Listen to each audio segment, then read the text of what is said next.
আসসালামু আলাইকুম প্রিয় দর্শক, আশা করি সবাই খুব ভালো আছেন। আজ আমরা এসেছি ভীমরুলির ভাসমান পেয়ারা বাজার ও পেয়ারা বাগান দেখতে। বাংলাদেশে ভ্রমণ গন্তব্যগুলোর মধ্যে একটু ভিন্নধর্মী এই জায়গা। পেয়ারার মৌসুম বা বর্ষাকালে অর্থাৎ জুলাই আগস্টে পেয়ারা বাগান ভ্রমণের সবচেয়ে উপযুক্ত সময়। আমরা সেখানে গিয়ে যা দেখলাম তা এই ভিডিওতে তুলে ধরছি। আশা করি ভিডিওটিতে লাইক দিয়ে ও চ্যানেল সাবস্ক্রাইব করে আমাদের সঙ্গেই থাকবেন। আমরা সেখানে গিয়েছিলাম 15ই আগস্ট তারিখে। আমাদের যাত্রা শুরু হয় ঝালকাঠি শহর থেকে। সেখান থেকে অটোতে করে আমরা ভীমরুলি ব্রিজে পৌঁছাই। ভাড়া নিয়েছিল জনপ্রতি 40 টাকা। আমরা ব্রিজের নিচ থেকে ছোট্ট একটি নৌকা ভাড়া করি। স্থানীয় কর্তৃপক্ষ ভাড়া নির্ধারণ করে দিয়েছে নৌকায় প্রতি ঘন্টা 300 টাকা এবং ট্রলারে 600 টাকা। নৌকা এবং ট্রলারের ভাড়া আজকে ওয়ার্কিং ডে হয়, মানুষজন খুবই কম। এই যে একটা নৌকা যাচ্ছে, এখন আমাদের নৌকাটা দুলে উঠবে, খুবই রোলিং হবে।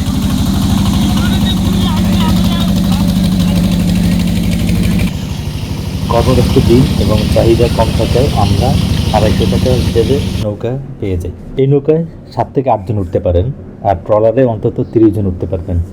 কিন্তু আমার পরামর্শ থাকবে, আপনি যদি সত্যিই ভ্রমণ পিপাসু হন তাহলে নৌকা নিয়ে ঘুরবেন। ট্রলারের ইঞ্জিনের ভটভট শব্দে আপনারও কান ঝালাপালা হবে, আবার তার পাশের পরিবেশ বিপন্ন হবে এবং দ্রুতগামী হওয়ায় ঠিকমতো প্রাকৃতিক সৌন্দর্য উপভোগ করতে পারবেন না।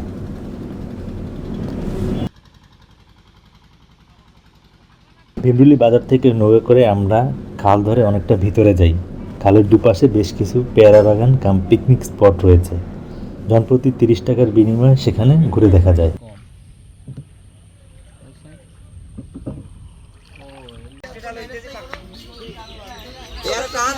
এই যে রিয়ন পেয়ারা পার্কে এসেছি।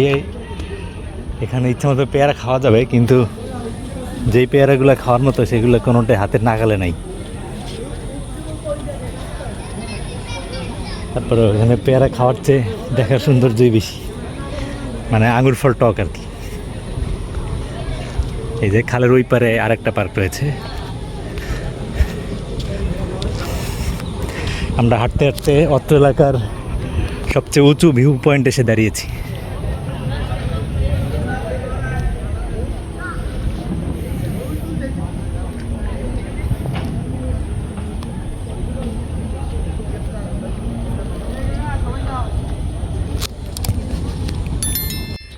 তা আমরা টিকিট কেটে বাগানের ভিতরে ঢুকেছি, ভেবেছিলাম অন্তত একটা দুটো হলেও পেয়ারা পাবো, কিন্তু এখানে যেই গাছগুলো হাতের কাছে, এখানে কোনো পেয়ারা নাই। সব আগে যারা এসেছে তারা খেয়ে চলে গিয়েছে। আমরা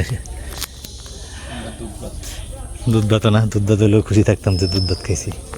ইভেন ছোট কোনো পেয়ারাও দেখছি না। ঘুরতে ঘুরতে অবশেষে মোটামুটি ভালো একটা পেয়ারা পেয়েছি। পেয়ারা রাজ্যে ঘুরতে ঘুরতে আমাদের মাথায় প্রশ্ন এলো, আচ্ছা, এক জায়গায় এত পেয়ারা গাছ কীভাবে সৃষ্টি হলো? ইতিহাস সম্পর্কে একটু জানা যাক। কথিত আছে, কয়েকশো বছর আগে ভারত থেকে হিন্দু সম্প্রদায়ের কিছু মানুষ প্রসাদ হিসেবে পেয়ারা নিয়ে আসেন। ফলটিকে তখন পবিত্র বিবেচনায় এর বীজ বপন করা হয়। সেখান থেকেই ধীরে ধীরে চারপাশে এই পেয়ারা বাগানগুলোর উৎপত্তি হয়।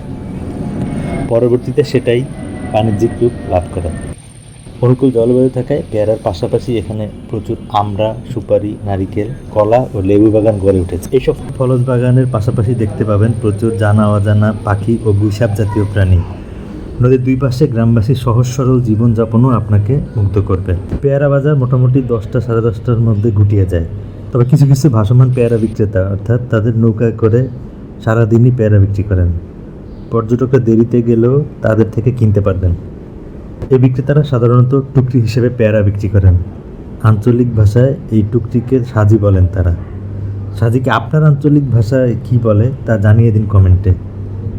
আমরা এক টুকরি বা সাজি পেয়ারা কিনেছিলাম 80 টাকায়।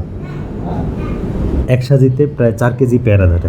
বন্ধুরা, আপনারা যারা পেয়ারা বাগান ভ্রমণ করতে চান তারা নিচের নির্দেশনাগুলো অনুসরণ করলে আপনাদের ভ্রমণ আরও আনন্দদায়ক হতে পারে। 1.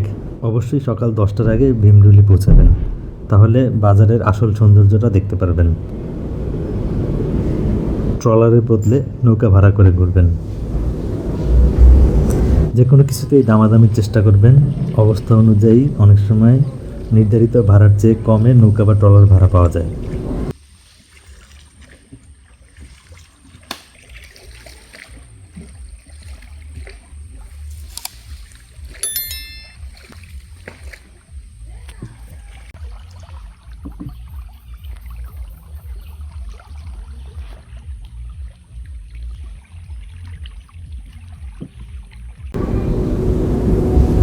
ভীমরুলি বাজারে দুটি ভাসমান হোটেল রয়েছে, মা ভাসমান হোটেল ও বৌদির ভাসমান হোটেল।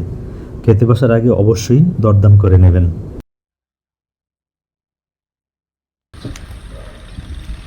এটা কি জিনিস? দেশি মুরগি, রিপন ভাইয়ের দেশি মুরগি, রিপন ভাইয়ের দেশি মুরগি না? যারা সাঁতার জানেন তারা খালে গোসল করার প্রস্তুতি রাখতে পারেন। অন্তত 6 থেকে 8 জনের গ্রুপ হলে খরচও কমবে এবং ভ্রমণ আনন্দদায়ক হবে। বিশেষে ভীমরুলি বাজারে আবার এসেছি, যদি এখন বোঝা যাচ্ছে না বাজারটা, বাজার বেসিক্যালি সকালে বসে।